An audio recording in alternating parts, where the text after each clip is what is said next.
हुए बेचैन पहली बार हमने राज ये जाना, मोहब्बत में कोई आशिक क्यों बन जाता है दीवाना।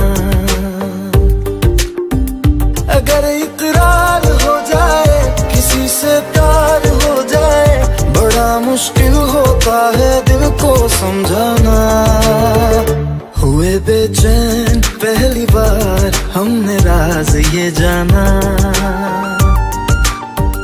मोहब्बत में कोई आशिक क्यों बन जाता है दीवाना।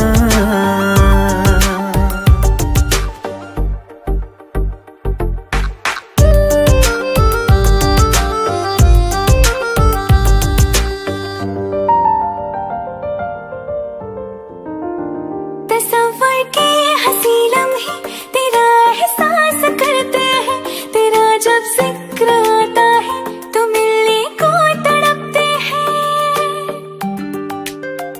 हमारा हाल ना पूछो कि दुनिया भूल बैठे हैं, चले आओ तुम्हारे बिन न मरते हैं न जीते हैं। सुनो अच्छा नहीं होता किसी को ऐसे तड़पाना,